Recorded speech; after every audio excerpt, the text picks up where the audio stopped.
नमस्कार, मैं हूं बालकृष्ण खरीजा। आप देख रहे हैं डेली लाइव। आइए शुरुआत करते हैं आज के मुख्य समाचारों की। जिला परिषद की बैठक में सदस्यों ने उठाई समस्याएं। भाजपा विधायकों ने अधिकारियों पर लगाया लीपापोती करने का आरोप। कृषि क्षेत्र में की जा रही नवीनतम तकनीकों व नवाचारों से रूबरू होने के लिए पड़ोसी राज्य पंजाब के लिए रवाना हुए जिले के किसान। वॉशिंग लाइन की सौगात मिलने पर क्षेत्रवासियों में खुशी का माहौल। भाजपा कार्यकर्ताओं ने पूर्व मंत्री डॉक्टर रामप्रताप के निवास पर एकत्रित होकर दी एक दूसरे को बधाई। पोषण माह के तहत महिला एवं बाल विकास विभाग ने सामुदायिक केंद्र में आयोजित किया ब्लॉक स्तरीय कार्यक्रम। जंक्शन के मुख्य बाजार में पिता पुत्र से मारपीट करने के 3 आरोपियों को पुलिस ने किया गिरफ्तार। और अब समाचार विस्तार से। जिला परिषद की एक बैठक जिला परिषद सभागार में आयोजित की गई। बैठक में सदस्यों ने अपने अपने क्षेत्र की समस्याओं को उठाया।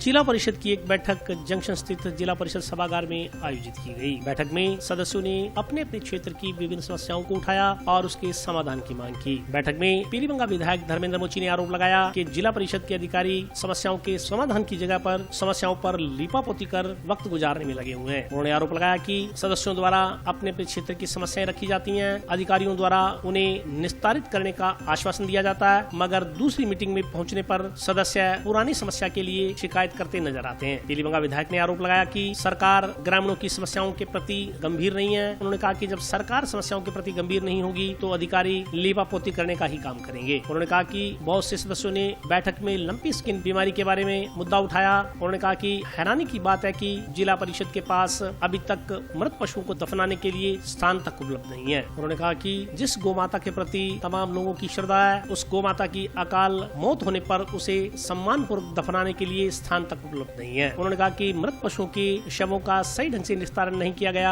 तो यह बीमारी और बढ़ने की आशंका पैदा हो जाएगी। उन्होंने कहा कि सरकार द्वारा इस संदर्भ में की जा रही व्यवस्थाएं ऊंट के मुंह में जीरे के समान है। उन्होंने कहा कि सरकार की बजाय सामाजिक संस्थाएं देशी उपचार के लिए पशुओं को बचाने का प्रशंसनीय काम कर रही है। उन्होंने हैरानी व्यक्त की कि इतने पशुओं की मौत के बाद भी इलाके में दूध की कमी नहीं आई। उन्होंने कहा कि इसकी मुख्य वजह है कि बहुत से लोग नकली दूध बनाकर बेच रहे हैं, जिससे आम आदमी के स्वास्थ्य के साथ खिलवाड़ हो रहा है। बैठक में स्थानीय विधायक चौधरी विनोद कुमार, संग्रिया विधायक गुरदीप शापनी सहित अन्य पंचायत समिति के डायरेक्टर और प्रधान मौजूद रहे।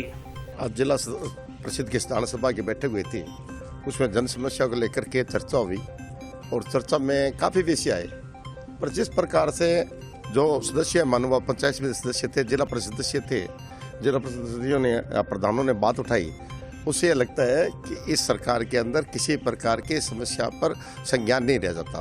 क्योंकि एक जिला परिषद सदस्य ने यहाँ तक कह दिया कि हम यहाँ चाय पानी पीने के लिए आते हैं, पकौड़े खाने के लिए आते हैं, उसके बाद आज तक जो एजेंडा जो मीटिंग में जो बात आती है उस पर निस्तार नहीं होता। ये बात मैं भी उनका समर्थन किया है। इसके साथ साथ चाहे वो पानी की बात हो, चाहे वो जल जीवन मिशन की बात हो, हर चीज़ की शिकायतें आई है, पर उसमें सरकार और अधिकारी लोग उसको निदान की बात नहीं करते हैं। और सबसे बड़ा जो अहम विषय आया था वो आया था जो गौ माता में जो रोग है, गोवंश में जो रोग है उसके बारे में। और उसके बारे में जब बात हुई तो काफ़ी सत्तापक्ष सदस्यों ने उसे मजाक में ले लिया। अरे जिस गौ माता के प्रति हमारी श्रद्धा है और जिस गौ माता के प्रति हम सोच रहे हैं, उसके जो उसकी डेथ हो जाती है, जब मृत्यु हो जाती है, तो उसका निस्तारण के लिए इनके पास कोई व्यवस्था ही नहीं है। नहीं कोई ऐसी बात है जो डेथ होती है गौ माता की, उसका सही ढंग से उसकी बॉडी का निस्तारण नहीं होगा तो निश्चित ही और बढ़ेगा। पर सरकार के स्तर पर ऊँट के मुंह में जीरे वाली बात है। जो भी व्यवस्था हुई है, अभी उन्होंने बताया सरकार की दवाइयों के बारे में बताया, जो एमएलए कोटे से पैसे दिए उसकी दवाइयों के बारे में बात है। और कुछ सामाजिक संस्थाएं, उनको धन्यवाद देता हूँ जो देशी उपचार के माध्यम से जो व्यवस्था कर रहे हैं। परंतु जिस प्रकार से राज्य सरकार इस गोवंश रोग को गंभीरता से ले रहा है, ये दुर्भाग्य की बात है। यदि ऐसी व्यवस्था बनी रही तो हमारा गोवंश संकट में आ जाएगा, हम दूध से बचित रह जाएंगे। पर सरकार को इस और आगे करना चाहता हूँ, जो दूध कम हुआ है वो सबको पता है, पर दूध की पूर्ति बाजार में उतनी हो रही है जो पहले हो रही थी, क्योंकि लोग नकली दूध बनाना शुरू कर दिया, जिसके कारण गौ माता संकट में आई में आम आदमी का स्वास्थ्य भी संकट में आ गया है। परंतु सरकार इस पर सोच नहीं रही है।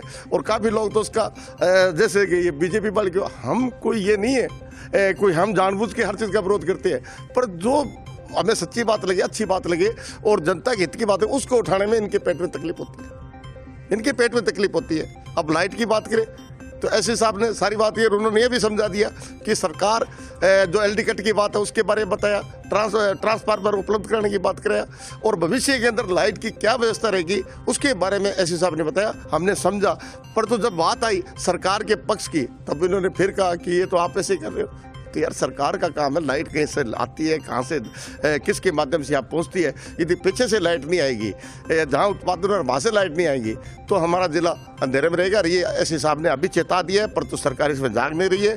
और जिस प्रकार से काश्तकारों के साथ ट्रांसफार्मर लगाने में, ट्यूबवेल कनेक्शन देने में और गाँव में रात्रि को लाइट देने में जिस तरीके से एलडी कट लगाया जाता है, आम आदमी उससे परेशान है। और इसी बात को लेकर के हम जिला परिषद बैठक में आते हैं ताकि आम जन तक हर बात पहुंचे। परंतु जिस प्रकार से अधिकारी लिपापोती कर रहे हैं, ये स्पष्ट है कि ये सरकार गंभीर नहीं है, और सरकार गंभीर नहीं है तो ये अधिकारी गंभीर नहीं है। जिले के किसान कृषि क्षेत्र में की जा रही नवीनतम तकनीकों व नवाचारों से रूबरू होने के लिए मंगलवार को पड़ोसी राज्य पंजाब के लिए रवाना हुए। जिले के किसान कृषि क्षेत्र में की जा रही नवीनतम तकनीकों व नवाचारों से रूबरू होने के लिए मंगलवार को पड़ोसी राज्य पंजाब रवाना हुए। नाबार्ड की ओर से फार्मर इंटरेस्ट एक्सपोजर विजिट को लेकर वित्त पोषित जिले के 25 किसानों के इस दल की बस को मंगलवार को जिला कलेक्टर नथमल डिडेल ने झंडी दिखाकर रवाना किया। इस मौके पर जिला कलेक्टर ने बताया कि नाबार्ड की ओर से हनुमानगढ़ जिले में वित्त पोषित 25 किसानों को पंजाब एग्रीकल्चर यूनिवर्सिटी लुधियाना और central institute of post harvest engineering and technology Abohar का भ्रमण करवाया जा रहा है। यह 25 किसान इन संस्थानों में जाकर विशेषकर हॉर्टिकल्चर के मामलों में नवीन टेक्नोलॉजी के साथ किस प्रकार एक अग्रणी राज्य एग्रीकल्चर के क्षेत्र में क्या नवीन कार्य या नवाचार कर रहे हैं, किस प्रकार की टेक्नोलॉजी की इस समय आवश्यकता है और हमें अपनानी चाहिए या नहीं, इस बारे में रूबरू होंगे। जिला कलेक्टर ने कहा कि कृषि एक ऐसा विषय है जिसमें समय की आवश्यकता के अनुसार नवाचार को अपनाना बहुत जरूरी है, अन्यथा बीमारियों की संख्या बढ़ने लगती है, किसानों की उपज कम हो जाती है और फसलों की उत्पादकता में भारी कमी आती है। नाबार्ड एग्रीकल्चर डिपार्टमेंट में बैंक मिलकर एग्रीकल्चर के क्षेत्र में सकारात्मक कार्य कर रहे हैं। वहीं मुख्यमंत्री की ओर से भी इस वर्ष अलग से पेश किए गए कृषि बजट के चलते राजस्थान के लिए कृषि विषय बड़ा महत्वपूर्ण हो जाता है। हमारी अर्थव्यवस्था के बहुत ही महत्वपूर्ण हिस्से को कृषि के जरिए हम प्राप्त करते हैं और यह हमारी अर्थव्यवस्था की धुरी है। डिडेल ने कहा कि किसानों का जिला है और खेती यहाँ का मुख्य व्यवसाय है, इसलिए इस तरह के नवाचार को समय समय पर अपनाया जाता है। इसमें सभी विभागों का समन्वय अच्छा है, आने वाले समय में इसके परिणाम भी देखने को मिलेंगे। वहीं नाबार्ड के डीडीएम दयानंद काकोड़िया ने बताया कि नाबार्ड की ओर से 3 दिवसीय एक्सपोजर विजिट कार्यक्रम आयोजित किया गया है। इसके तहत 25 सदस्यीय किसानों के दल को पंजाब एग्रीकल्चर यूनिवर्सिटी लुधियाना और central institute of post harvest engineering and technology Abohar भेजा गया है। उन्होंने कहा कि पंजाब राज्य हनुमानगढ़ जिले से सटा हुआ है, इसलिए इनमें काफी भौगोलिक समानताएं भी हैं। इस ट्रेनिंग के माध्यम से किसानों को हनुमानगढ़ क्षेत्र में हो रही फसलों में विविधीकरण, समन्वित कृषि, बागवानी फसलों से संबंधित नवीनतम तकनीक व नवाचार के बारे में सीखने को मिलेगा। उन्होंने बताया कि नाबार्ड की ओर से इस साल यह दूसरा कार्यक्रम किया जा रहा है। हनुमानगढ़ जिले में नाबार्ड द्वारा वित्त पोषित 25 हमारे किसानों को पंजाब एग्रीकल्चर यूनिवर्सिटी लुधियाना और सीफेड जो एक इंस्टीट्यूट है पोस्ट हार्वेस्टिंग और इंजीनियरिंग टेक्नोलॉजी से रिलेटेड, वहाँ पर हमारे ज़िले के 25 किसानों को भेजा गया है। ये 25 किसान वहाँ जाकर के स्पेशली हॉर्टिकल्चर के मामलों में नवीन टेक्नोलॉजी और किस प्रकार एक अग्रणी राज्य एग्रीकल्चर में नवीन कार्य क्या कर रहे हैं, क्या नवाचार है, किस प्रकार की टेक्नोलॉजी समय की आवश्यकता है और हमें अपनानी चाहिए, इस नवाचार को वो अगले कुछ दिनों तक सीखेंगे। वो भ्रमण पे गए हैं और मैं समझता हूँ कि कृषि एक ऐसा विषय है जिसमें समय की आवश्यकता के अनुसार नवाचार को अपनाना बहुत ज़रूरी है। अदरवाइज बीमारियों की संख्या बढ़ने लगती है, किसान की उपज कम हो जाती है और फसलें इररिलेवेंट हो जाती है, उनकी प्रोडक्टिविटी में भारी कमी आती है। तो ये जो नवाचार है और नाबार्ड चूँकि इस प्रकार के कार्य कर रहा है, तो नाबार्ड एग्रीकल्चर डिपार्टमेंट और हमारे बैंक ये सारे मिलकर के जो एक एग्रीकल्चर के फील्ड में सकारात्मक कार्य कर रहे हैं। और जहां माननीय मुख्यमंत्री जी ने इस वर्ष अलग से कृषि बजट पेश किया है, उसमें राजस्थान के लिए कृषि विषय जो है वो बड़ा महत्वपूर्ण हो जाता है और हमारी अर्थव्यवस्था के बहुत ही महत्वपूर्ण हिस्से को कृषि के द्वारा हम प्राप्त करते हैं और ये हमारी अर्थव्यवस्था की धुरी है। तो किसानों का जिला है और एग्रीकल्चर यहाँ की मुख्य व्यवसाय है, तो हम इस प्रकार के नवाचार को समय समय पर अपनाते हैं। इसमें सभी डिपार्टमेंट्स का समन्वय अच्छा है और आने वाले दिनों में भी इसके परिणाम देखने को मिले। नाबार्ड के द्वारा 3 दिवसीय कैट एक्सपोजर कार्यक्रम आयोजित किया गया है, जिसमें 25 सदस्यीय किसानों के दल को सीफेट अबोहर एवं पंजाब एग्रीकल्चर यूनिवर्सिटी लुधियाना भेजा गया है। इस ट्रेनिंग के माध्यम से ये हनुमानगढ़ क्षेत्र में हो रही फसलों में, चूँकि यहाँ से पंजाब राज्य लगता हुआ है, इसलिए काफ़ी कुछ भौगोलिक समानताएं भी हैं। और जो भी फसलें हैं यहाँ पे, उसमें किसानों को फसल विविधीकरण, समन्वित कृषि, बागवानी फसलों, इनसे संबंधित जो भी नवीनतम तकनीक है या नवाचार है, उसके बारे में सीखने को मिलेगा। नाबार्ड के द्वारा इस वर्ष ये द्वितीय कार्यक्रम है। इस तरह समय समय पर नाबार्ड के द्वारा किसानों के हित हेतु प्रशिक्षण कार्यक्रम आयोजित किए जाते हैं। कैट एक्सपोजर विजिट आयोजित की जा रही हैं। उसी कड़ी में एक प्रयास है जिससे कि यहाँ इस क्षेत्र के किसानों को अधिकतम फायदा हो, जो कि फील्ड में जाके नई तकनीक सीख सकें और नवाचार को अपना सकें। वॉशिंग लाइन के रूप में हनुमानगढ़ को बड़ी सौगात मिलने पर क्षेत्रवासियों में खुशी का माहौल है। मंगलवार को भाजपा कार्यकर्ता जंक्शन में पूर्व मंत्री डॉक्टर राम प्रताप के निवास पर एकत्रित हुए तथा एक दूसरे को मिठाइयां खिलाकर बधाई दी। वॉशिंग लाइन के रूप में हनुमानगढ़ को बड़ी सौगात मिलने पर क्षेत्रवासियों में खुशी का माहौल है। लंबे समय से की जा रही मांग पूरी होने की खुशी में मंगलवार को भाजपा कार्यकर्ता जंक्शन में पूर्व मंत्री डॉक्टर राम प्रताप के निवास पर एकत्रित हुए तथा एक दूसरे को मिठाइयां खिलाकर बधाई दी। इस मौके पर पूर्व मंत्री डॉक्टर राम प्रताप ने कहा कि हनुमानगढ़ में वॉशिंग लाइन की मांग पिछले लंबे समय से की जा रही थी। इस मांग को श्रीगंगानगर लोकसभा क्षेत्र सांसद निहाल चंद ने प्रयास कर पूरा करवाया है, साथ ही बजट आवंटित करवाया। यह क्षेत्रवासियों के लिए बड़ी खुशी की बात है। डॉक्टर राम प्रताप ने बताया कि वॉशिंग लाइन न होने के कारण लंबी दूरी की ट्रेनें बठिंडा रुक जाती हैं। अब जब हमारे यहाँ वॉशिंग लाइन बनने से लंबी दूरी की ट्रेनें हनुमानगढ़ तक आएंगी। इससे लंबी दूरी तक जाने वाले यात्रियों को भारी सहूलियत होगी, साथ ही काम बढ़ने से रोजगार भी मिलेगा। यह सबके लिए लाभ का विषय है। इस मौके पर भाजपा नेता अमित शाह ने कहा कि क्षेत्र की जनता लंबे समय से बहुप्रतीक्षित वॉशिंग लाइन की मांग कर रही थी। आज वह मांग पूरी होने पर जनता को बड़ी राहत मिली है। वॉशिंग लाइन बनने से हनुमानगढ़ के विकास को गति मिलेगी, लंबी दूरी की ट्रेनें मिलेंगी और रोजगार में भी इजाफा होगा। आर्थिक रूप से भी हनुमानगढ़ मजबूत होगा। इस दौरान नगर परिषद के पूर्व सभापति राजकुमारी सारिया, पूर्व उप सभापति नगीना बाई, राजेंद्र चौधरी, अमित शाह सहित अन्य कार्यकर्ता मौजूद रहे। हनुमानगढ़ में वॉशिंग लाइन की डिमांड है और पिछले काफ़ी लंबे समय से थी। इस मांग को माननीय एमपी साहब ने प्रयास करके पूरा करवाया है। इसके लिए बजट एलोकेट करवाया है तकरीबन 132 करोड़ रुपये। इससे वो सारी ट्रेन जो लंबी दूरी की थी वो बठिंडा आगे रुक जाती थी। अब जब हनुमानगढ़ तक आएगी तो लंबी दूरी पर जाने वाले लोगों को बड़ी भारी सहूलियत होगी और साथ में काम भी बढ़ेगा। तो बहुत से साथी जो यहाँ काम करते हैं उनके भी इसमें काफ़ी इजाफा होगा और कुल मिलाकर के ये सबके लिए लाभ करेंगे। हनुमानगढ़ की बहुत पुरानी डिमांड, बहुत पुरानी मांग हनुमानगढ़ वासियों की वॉशिंग लाइन की थी। आज कल शाम को हमें समाचार प्राप्त हुआ। उन हनुमानगढ़ के लोगों को, हनुमानगढ़ वासियों को, समस्त हनुमानगढ़ वासियों को वॉशिंग लाइन की बहुत बहुत बधाई। वॉशिंग लाइन के मंजूर होना और उसका बजट पास होना 21 करोड़ 30 लाख रुपए पास है, इसके लिए बहुत बहुत बधाई। हनुमानगढ़ की बहुत पुरानी मांग थी। डॉक्टर राम प्रताप जी, माननीय निहाल चंद जी काफ़ी समय से प्रयासरत थे और माननीय निहाल चंद जी ने लोकसभा में भी बार बार ये मुद्दा उठाया। रेल मंत्री, प्रधानमंत्री से बार बार इस विषय में मिले और उन्होंने हनुमानगढ़ की मांग को देखते हुए ये डिमांड पूरी की। इससे न केवल हनुमानगढ़ में रोजगार के साथ जो लोको शेड समाप्त होने की वजह से कम हुए थे वो बढ़ेंगे, साथ ही साथ नई गाड़ियाँ ये हनुमानगढ़ को मिलेंगी। भारतीय जनता पार्टी की सरकारें हनुमानगढ़ के विकास के लिए, देश के विकास के लिए हमेशा तत्पर और लगातार प्रयासरत हैं। आने वाले टाइम में और भी हमें सौगातें मिलेंगी केंद्र सरकार की तरफ से। उन्हें हनुमानगढ़ वासियों को बहुत बधाई। पोषण माह के तहत महिला एवं बाल विकास विभाग की ओर से मंगलवार को जंक्शन में पीली चक्की के नजदीक सामुदायिक केंद्र में ब्लॉक स्तरीय कार्यक्रम का आयोजन किया गया। पोषण माह के तहत महिला एवं बाल विकास विभाग की ओर से मंगलवार को जंक्शन में पीली चक्की के पास स्थित सामुदायिक केंद्र में ब्लॉक स्तरीय कार्यक्रम आयोजित किया गया। कार्यक्रम में जिला कलेक्टर नथवल डिडेल ने मुख्य अतिथि के रूप में भाग लिया। इस मौके पर ब्लॉक मुख्य चिकित्सा अधिकारी डॉक्टर ज्योति धिंगड़ा, महिला बाल विकास विभाग उप निदेशक प्रवेश कुमार सोलंकी एवं बाल विकास परियोजना अधिकारी सुनीता शर्मा भी मौजूद रही। कार्यक्रम के तहत केक काटकर 2 बालिकाओं का जन्मदिन मनाया गया। 5 गर्भवती माताओं की गोद भराई का कार्यक्रम भी हुआ। शक्ति दिवस के तहत आयरन की कमी वाले करीब आधा दर्जन बच्चों को आयरन सिरप पिलाई गई। महिलाओं एवं किशोरी बालिकाओं को उड़ान योजना के तहत सैनिटरी नैपकिन का वितरण किया गया। आंगनबाड़ी कार्यकर्ताओं की ओर से व्यंजन तैयार कर प्रदर्शनी लगाई गई। इसके जरिए संदेश दिया गया कि हम अपने आसपास की ऑर्गेनिक व देसी चीजों का इस्तेमाल कर पौष्टिक सामग्री तैयार कर सकते हैं। जिला कलेक्टर ने प्रदर्शनी का अवलोकन कर आंगनबाड़ी कार्यकर्ताओं की हौसला अफजाई की। इस मौके पर जिला कलेक्टर ने उत्कृष्ट कार्य करने वाली कार्यकर्ताओं, सहायिकाओं व आशाओं को प्रशस्ति पत्र प्रदान कर सम्मानित किया। जिला कलेक्टर नथमल जिले ने अपने संबोधन में कहा कि हमें अपने पोषण पर ध्यान देने की आवश्यकता है। गर्भवती महिलाओं एवं बच्चों के पोषण पर ध्यान देंगे तो हमारी आने वाली पीढ़ी स्वस्थ होगी, मानसिक व बौद्धिक विकास अच्छा होगा। उन्होंने किशोरी बालिकाओं एवं महिलाओं के लिए उड़ान योजना को उपहार बताते हुए सैनिटरी नैपकिन का इस्तेमाल कर महामारी व स्वच्छता प्रबंधन पर जोर दिया।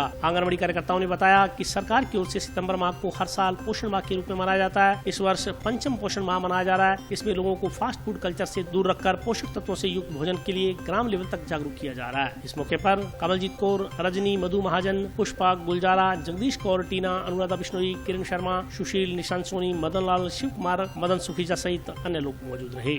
सितंबर को सरकार के द्वारा पोषण माह मनाने के लिए निर्देश जारी किए हुए हैं। आज हनुमानगढ़ जिले में हनुमानगढ़ ब्लॉक लेवल का कार्यक्रम आयोजित किया गया, जिसमें आंगनवाड़ी कार्यकर्ताओं के द्वारा बहुत ही अच्छे व्यंजन तैयार किए गए, जिनका उद्देश्य था कि हम लोग हमारे आसपास की चीज़ों का और देसी चीज़ों का इस्तेमाल करके बहुत ही पौष्टिक चीज़ें बना सकते हैं और हमें पोषण पे ध्यान देना चाहिए। इस ब्लॉक लेवल के कार्यक्रम में 5 गर्भवती माताओं को गोद भराई का कार्यक्रम भी आयोजित किया गया। 5-6 बच्चे थे जिनमें आयरन की कमी थी, उनको आयरन सिरप पिलाई गई। कुछ महिलाओं को और किशोरी बालिकाओं को माननीय मुख्यमंत्री जी की उड़ान योजना के तहत सैनिटरी नैपकिन का वितरण किया गया और कुल मिलाकर के बहुत ही अच्छा कार्यक्रम किया गया, जिसमें पहला मैसेज ये था कि हमें हमारे पोषण पर ध्यान देने की आवश्यकता है। गर्भवती महिला और बच्चों के पोषण पर अगर हम ध्यान देंगे तो हमारी पीढ़ी बहुत अच्छी होगी, मानसिक और बौद्धिक विकास अच्छा होगा। और सैनिटरी नैपकिन वितरण से जो हमारी किशोरी बालिकाएं और महिलाएं हैं जिनको मासिक धर्म आता है, उन मासिक धर्म के 5 दिन जब शरीर से रक्त स्राव होता है, उस दौरान साइंटिफिक तरीके से मैनेजमेंट बहुत ज़रूरी है। ये माननीय मुख्यमंत्री जी की तरफ से राजस्थान की सभी किशोरी बालिकाओं और महिलाओं के लिए बहुत ही अच्छा उपहार है और मैं भी महिलाओं से और किशोरी बालिकाओं से बार बार रिक्वेस्ट करता हूं कि मासिक धर्म के मैनेजमेंट में सरकार द्वारा दिए गए निःशुल्क सैनिटरी नैपकिन का हमें उपयोग करना चाहिए। महिला एवं बाल विकास विभाग की तरफ से हमारे पूरे राज्य के अंदर पोषण माह चल रहा है और उसके अंतर्गत आज हमारे यहाँ पर ब्लॉक हनुमानगढ़ के अंदर पोषण माह के जैसे मनाया गया है। ठीक है, इसमें हमने जो ब्लॉक लेवल पे कार्यक्रम किया है, इसमें जो महिलाएं हमारे आंगनबाड़ी की वो पौष्टिक आहार बना के लाई है और वो ये बताना चाह रही हैं भी आंगनबाड़ी पर आने वाले लाभार्थी हैं उनका कुपोषण किस प्रकार से दूर किया जा सके। उसके लिए वो जो आंगनबाड़ी में पोषण मिलता है उसमें किस प्रकार हरी सब्जियां मिलाकर वो बच्चों को खिलाए और उनका कुपोषण दूर हो। इस तरह से वो अनेक तरह के व्यंजन बना के लाई हैं। और आज हमारा जैसे मंगलवार है, शक्ति दिवस भी है, तो कलेक्टर साहब द्वारा जैसे बच्चों को आयरन सिरप भी पिलाई गई और स्वच्छता प्रबंधन के अंतर्गत महिलाओं को सैनिटरी नैपकिन भी वितरण किए गए। और इस जो ये कार्यक्रम है इसके अंतर्गत ही गोद भराई का कार्यक्रम भी किया गया और अन्नप्राशन जैसे 6 महीने पूरे होने के बाद बच्चे को जैसे अन्न खिला के उसका स्वागत किया जाता है। उसको माँ 6 महीने के बाद माँ अपने दूध के साथ उसका अन्न भी जैसे खिलाए उसको। आंगनबाड़ी से जो पोषण मिलता है उसको पौष्टिक बना के और बच्चे का ध्यान रखें। और अब वक्त ब्रेक का हाजिर होता हूँ छोटे से ब्रेक में।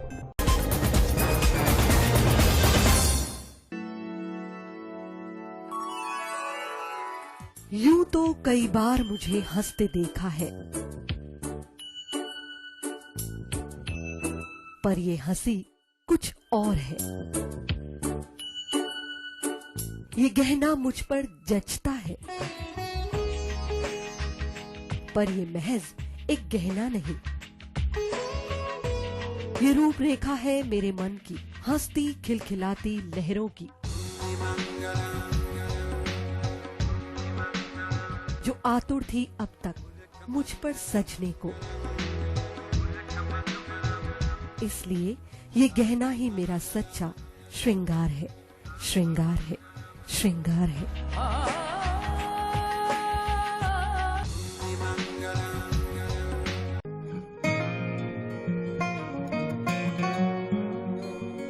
बेटा सतीश, देख बेटा, बिजली का बिल आया है, कोई छूट भी मिली है क्या? बजट में तो मुख्यमंत्री जी छूट देने के लिए बोल रहे थे। अरे हाँ माँ, इसमें तो 750 रुपए कम करके आए हैं। अरे वाह, धन्यवाद मुख्यमंत्री जी। सिर्फ आपको ही नहीं, प्रदेश में ये छूट किसी न किसी रूप में सभी को मिल रही है। 100 यूनिट तक बिजली उपभोग करने वाले उपभोक्ताओं को 50 यूनिट भुगतान तक की छूट, 150 यूनिट तक वाले उपभोक्ताओं को 3 रुपए प्रति यूनिट और 150 से 300 यूनिट तक उपभोग करने वाले उपभोक्ताओं को 2 रुपए प्रति यूनिट की छूट दी जा रही है। याद रहे, बिजली की बचत ही बिजली का उत्पादन है। ब्रेक के बाद स्वागत है। आइए नजर डालते हैं अगले समाचारों पर। नाबालिगा को उसका अधिकार दिलाने पर कुलचंद्र गांव के ग्रामीणों ने जिला कलेक्टर को धन्यवाद ज्ञापित किया है। नाबालिग बच्ची को उसका हक दिलाने में महत्वपूर्ण भूमिका अदा करने पर कुलचंद्र के ग्रामीणों ने जिला कलेक्टर का आभार व्यक्त किया। ग्रामीणों ने बताया कि गांव की एक नाबालिग बच्ची के पिता की मौत हो गई और उसकी माता ने दूसरी शादी कर ली। उसका जब कोई सहारा नहीं रहा, वह घर से बेघर हो गई। बच्ची को उसका हक दिलाने के लिए ग्रामीणों ने एकजुट होकर संघर्ष किया और इस संदर्भ में जिला कलेक्टर को अवगत करवाया। जिला कलेक्टर ने इस कार्य में पूरी रुचि लेते हुए संबंधित अधिकारियों को कानूनी कार्रवाई करने के निर्देश दिए। कानूनी कार्रवाई होने के पश्चात बच्ची को उसका हक मिल गया और बच्ची अब संग्रिया स्थित ग्रामोत्थान विद्यापीठ में अध्ययन कर रही है। मैं BA सेकेंड ईयर ग्रामोत्थान में पढ़ती हूँ और मेरे पापा एक्सपायर हो गए थे और मम्मा ने दूसरी शादी कर दी थी। उसके बाद में मैं अनाथ हो गई और मेरे दादाजी ने मुझे घर से बाहर निकाल दिया था। तो क्या नाम, पूरे गांव वालों ने मेरी सहायता की और पूरे कलेक्टर साहब ने भी हमारी सहायता की और बाद में मुझे मेरा हक मिल गया। आज हम कलेक्टर साहब को धन्यवाद करने आए। हम आज श्रीमान जिला कलेक्टर साहब को धन्यवाद पत्र प्रस्तुत करने आए हैं कि ये ग्राम कुलचंद्र का मामला था। ये नाबालिग बच्ची थी, इसके माता इनके पिता एक्सपायर हो गए थे, माता ने दूसरी शादी कर ली और दादा ने सौतेली दादी ला रखी थी, तो सारी प्रॉपर्टी सौतेली दादी के नाम कर दी थी और बच्ची को घर से बाहर निकाल दिया था, जिसके लिए गांव वालों ने पूरा सहयोग दिया। विरोध प्रदर्शन हुआ, श्रीमान जिला कलेक्टर साहब भी पहुंचे और कानूनी प्रक्रिया और कानूनी उपचार श्रीमान जिला कलेक्टर साहब ने बताए गए अनुसार हमने जो दावे प्रक्रिया अपनाई और श्रीमान जिला कलेक्टर साहब के अभूतपूर्व सहयोग से इस बच्ची को अपना हक मिला और अब ये बच्ची अपना हक मिलने के बाद में ग्रामोत्थान विद्यापीठ में अपना अध्ययन कर रही है। BA फर्स्ट ईयर की छात्रा है, फर्स्ट ईयर पास करके सेकेंड ईयर में भी हुई है और इसके लिए श्रीमान जिला कलेक्टर साहब को हम धन्यवाद पत्र प्रस्तुत करना है कि बच्ची को न्याय मिला, अनाथ बच्ची को। इसके लिए पूरा गांव में खुशी की लहर है और सब हम गांववासी की ओर से इस बच्ची की ओर से श्रीमान जिला कलेक्टर साहब को धन्यवाद देते हैं। जंक्शन के मुख्य बाजार में पिता पुत्र से मारपीट करने के 3 आरोपियों को पुलिस ने गिरफ्तार कर लिया। हरियाणा से आकर हनुमानगढ़ जंक्शन मुख्य बाजार में पिता पुत्र के साथ मारपीट करने वाले 3 लोगों के खिलाफ जंक्शन पुलिस ने 151 के तहत कार्रवाई करते हुए मुकदमा दर्ज किया। इस संदर्भ में जानकारी देते हुए DYSP प्रशांत कौशिक ने बताया कि हरियाणा की एक लड़की हनुमानगढ़ में विवाहित है। इस मसले को लेकर पति पत्नी के बीच विवाद चल रहा है। इसी मसले को लेकर कुछ लोग हरियाणा से आए और पिता पुत्र के साथ मारपीट की। इस दौरान कुछ लोगों की चोटें आई, जिन्हें टाउन स्थित राजकीय जिला चिकित्सालय में भर्ती करवाया गया। उनके पुलिस ने बयान लिए, बयान के आधार पर मुकदमा दर्ज किया गया। कल शाम के वक्त सूचना मिली थी कि हनुमानगढ़ जंक्शन के मेन बाज़ार में झगड़ा हो रहा है। इस पर मालूमात किया तो जो हरियाणा की लड़का लड़की थे, हस्बैंड वाइफ थे, उनके बीच में विवाद था। इस बात को लेकर झगड़ा हुआ और कुछ लोगों को चोट लगी थी। तो जो वधू पक्ष के जो हरियाणा से आए हुए लोग थे, उनमें 3 व्यक्तियों को तुरंत 151 CRPC में अरेस्ट किया गया था। जिस व्यक्ति के चोट आई थी, मजरूर थी, उसको हॉस्पिटल भिजवाया गया था। हॉस्पिटल में उसके स्टेटमेंट लेके उस पर केस रजिस्टर कर लिया गया और इसमें इन्वेस्टिगेशन किया जाकर कार्रवाई जारी है। हकीकत संस्था की एक बैठक जंक्शन में आयोजित की गई। बैठक में जैविक खेती को बढ़ावा देने पर विचार विमर्श किया गया। कुदरती खेती के जरिए उत्पादन कर आम जन तक प्रोडक्ट पहुंचाने वाली हकीकत संस्था की सालाना बैठक आज जंक्शन में आयोजित की गई। संस्था के 6 वर्ष पूरे होने पर प्रसन्नता व्यक्त करते हुए संस्था के कार्यों की समीक्षा की गई। इसके अलावा बैठक में नई योजनाओं के क्रियान्वयन के लिए विचार विमर्श किया गया। इस संदर्भ में जानकारी देते हुए संस्था पदाधिकारियों ने बताया कि किसानों को जैविक खेती में आगे ले जाने के लिए योजनाएं बनाई जा रही हैं, ताकि केमिकल खेती के मुकाबले जैविक खेती करने वाले किसानों की आमदनी दुगनी हो सके। उन्होंने कहा कि प्रत्येक माह की 13 तारीख को आयोजित होने वाली बैठक में किसानों को जैविक खेती के लिए प्रशिक्षण भी दिया जाता है। उन्होंने बताया कि कोई भी किसान हकीकत संस्थान पर आकर खेती के बारे में जानकारी प्राप्त कर सकता है और उसका सदस्य बन सकता है। सदस्य बनने के बाद हकीकत टीम उसके खेत में जाकर उसको प्रशिक्षित करने के लिए भी काम करती है। जी, आज हकीकत संस्था को शुरू हुए 6 साल हो गए हैं। इस वर्ष इस विषय में हमारी सालाना मीटिंग रखी गई है आज, जिसमें सभी सदस्यों ने पिछले 6 साल में संस्था ने क्या क्या तरक्की करी है, कितने नए किसान जुड़े हैं, उन विषयों पर चर्चा करी है। तो हमारी उपलब्धियाँ ये रही है कि 1200 से ज़्यादा परिवार हमारे साथ उपभोक्ता परिवार जुड़ चुके हैं और लगभग 800-900 किसान हमारे साथ जुड़ के हमारी विधियों से कुदरती खेती को अपना रहे हैं, और जबकि 300 किसान हमारे ऐसे हैं जो चिन्हित हो चुके हैं और वो हमें अपना उत्पादन दे रहे हैं लगातार।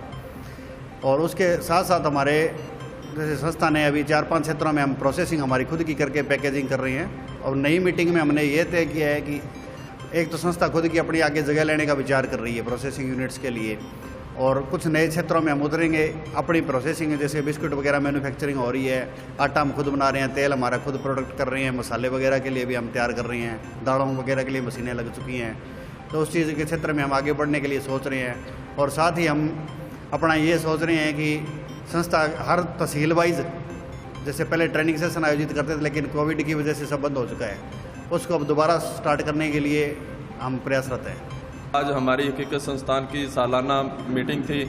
उस मीटिंग के अलावा हमारे आज हकीकत संस्थान को 6 साल पूरे हो चुके हैं, और इस मीटिंग के अंदर बहुत सारे ऐसे मुद्दों पर विचार किया गया कि हम किसानों को जैविक खेती के अंदर किस तरह से आगे लेके जाएं और किस तरह से उनकी आमदनी भी केमिकल खेती के मुकाबले बढ़िया रखें। और इस पर बहुत सारे विषयों पर विचार हुआ और किसान भी काफ़ी संतुष्ट हुए हैं। और एक मैं बात बताना चाहता हूँ हकीकत संस्थान की तरफ से कि हमारी जो हर 13 तारीख की मीटिंग होती है उसके अंदर हम एक दिन की यहाँ पर जैविक खेती की ट्रेनिंग भी रखते हैं। तो उस ट्रेनिंग के अंदर कोई भी किसान किसी भी जगह से आकर यहाँ पर आकर उस ट्रेनिंग के जरिए यहाँ से सीख सकता है, और जो किसान इसका सदस्य बन जाएगा उसको हम ये भी फैसिलिटी देते हैं कि हमारी हकीकत संस्थान की जो टीम है उसके खेत में विजिट करके उसको उसके बारे में और भी जानकारी दे सकते हैं, और उसको जो भी समस्या आती है जैविक करने के अंदर उसको हम समाधान कर सकते हैं। जंक्शन के व्यापारियों ने जंक्शन धान मंडी में शेड के नीचे ट्रक खड़ी किए जाने का विरोध किया है। जंक्शन के व्यापारियों ने हनुमानगढ़ जंक्शन की धान मंडी में पेड़ों के नीचे ट्रक खड़े किए जाने का विरोध किया। व्यापारियों ने कहा कि इस संदर्भ में उन्होंने जिला कलेक्टर, कृषि उपज मंडी समिति सचिव तथा ट्रक यूनियन को कई बार मौखिक तथा लिखित में अवगत करवाया गया, मगर समस्या का कोई समाधान नहीं हुआ। उन्होंने कहा कि यह स्थान किसान द्वारा लाई गई उपज को ढेरी करने का होता है, लेकिन बहुत से ट्रक ऑपरेटर यहाँ आकर शेड के नीचे अपने ट्रक खड़ी कर देते हैं, जिससे व्यापारियों को तथा किसानों को परेशानियों का सामना करना पड़ रहा है। दूसरी तरफ ट्रक यूनियन के पदाधिकारियों ने कहा कि कभी कभारी ऐसा होता है जब मौसम खराब हो तो ट्रक चालक यहाँ शेड के नीचे ट्रक खड़े कर देते हैं ताकि उसमें लदी उपज खराब न हो। इसके अलावा फिलहाल ट्रक यूनियन के पास कोई अपनी जगह नहीं है। नगर परिषद द्वारा नवा की तरफ ट्रांसपोर्ट नगर बसाया गया, लेकिन वहाँ नगर परिषद ने दुकानों की बोली कर ट्रांसपोर्ट धंधे से जुड़े लोगों को दुकानें आवंटित न कर दूसरे धंधे के लोगों को दुकानें आवंटित कर दी है। इससे ट्रांसपोर्ट से जुड़े व्यवसायियों को वहाँ दुकानें नहीं मिल पाई है। उन्होंने कहा कि इस समस्या को लेकर वे विधायक चौधरी विनोद कुमार से भी मिले, तब विधायक ने उन्हें आश्वासन दिया है कि आगामी जून तक वे जैसे तैसे अपना काम चलाएं। जून माह में कनक के सीजन के बाद वहां ट्रांसपोर्ट नगर को विकसित करने पर पूरा जोर दिया जाएगा। जिन नई अनाज मंडी हनुमानगढ़ जंक्शन में जो शेड बने हुए हैं, 3 नंबर शेड, 4 नंबर शेड, इसमें और पीछे जो भी पिड़ बने हैं वहाँ ट्रक यूनियन वाले ला के ट्रक खड़े कर देते हैं। इसके बारे में हमने कलेक्टर साहब को भी लेटर दिया है, एसपी साहब को लेटर दिया है, कृषि उपज मंडी सेक्रेटरी को कई बार लेटर दिया और मुँह जुबानी भी कह दिया, परंतु एक बार जब कहते हैं उस टाइम ये ट्रक यूनियन को कह के ट्रक हटाते हैं, परंतु ट्रक ये खड़े हैं, यहाँ यूनियन बनी है। ये जगह जो है किसान के माल डालने की जगह है, किसान जहाँ माल नहीं डाल सकता, और इसलिए हम ये चाहते हैं ये ट्रक यहाँ से हटाए जाएँ। जो जगह इनकी है ट्रक जो है वहाँ ट्रक खड़े होने चाहिए। आज जब आपने फ़ोटो ली है और आपने देखा ये भी कितने ट्रक खड़े हैं, तो खाली ट्रक भी खड़े हैं, भरे हैं, और सारा शेड भरा हुआ है, और जो पेड़ है वो सारे पेड़ों पे ट्रक खड़े हुए हैं। इसका जिम्मेवार तो कृषि उपज मंडी, उनकी जिम्मेवारी है सेक्रेटरी की, वे इसको हटवाए।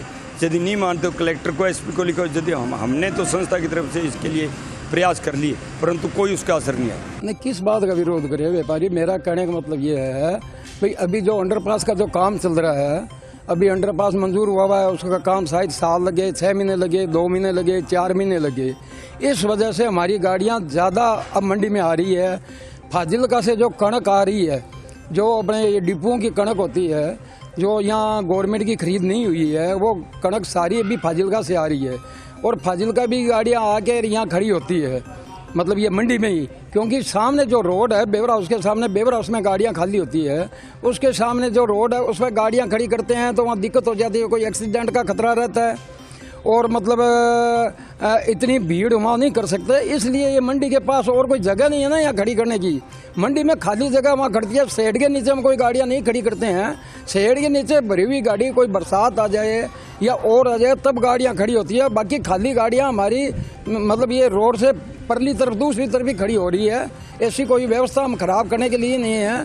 सेक्रेटरी साहब, मंडी सेक्रेटरी साहब का हमारे पास कई बार फोन आया है और उनको आप पूछ लो, हमने बिल्कुल वहाँ से जो गाड़ी अगर होती है उसको हटाया है, कभी ऐसी कोई हमारी व्यवस्था हम सुचारू रूप से चलाई उसका ही मतलब चला रहे हैं हम। और जो बाईपास शिफ्ट करने का मामला है, ट्रांसपोर्ट नगर में जो बात हुई थी शिफ्ट करने की, वैसे वो हमारी मतलब ये रघुवीर जी गोदारा और विनोद जी चौधरी से के साथ बात हुई है और वो मतलब ये कह रहे अभी जून तक जो आगे कणक का सीजन आ रहा है अभी तक तो आप यहाँ रहो, उसके बाद आपको बना के देंगे। उसमें हमारा कहने का मतलब है ये जो मतलब ट्रांसपोर्ट नगर है वो ना बसने का कारण ये वहाँ पहले बोली नगर पालिका ने जो बोली कराई उसमें नीलामी न कि ट्रक ऑपरेटर या ट्रांसपोर्टर को दुकानें नहीं दी, जो मतलब मोल ले ली उनको दुकान दे दी, वो प्रॉपर्टी जो बेच रहे हैं वो ज़्यादा दामों में बेच रहे हैं, जबकि इसका रूल ये है अगर ट्रांसपोर्ट नगर बसाना है आप ओनली जो ट्रांसपोर्टर धंधे से जुड़ा हुआ है उनको दीजिए ना दुकानें, और उनकी कोई दुकानें अगर हो तो उनको निरस्त करो, उनको दो, ट्रांसपोर्ट नगर बसेगा, बिल्कुल हम मदद के लिए तैयार है। और आज के लिए बस इतना ही, कल फिर हाजिर होता हूँ नए समाचारों के साथ, तब तक के लिए नमस्कार।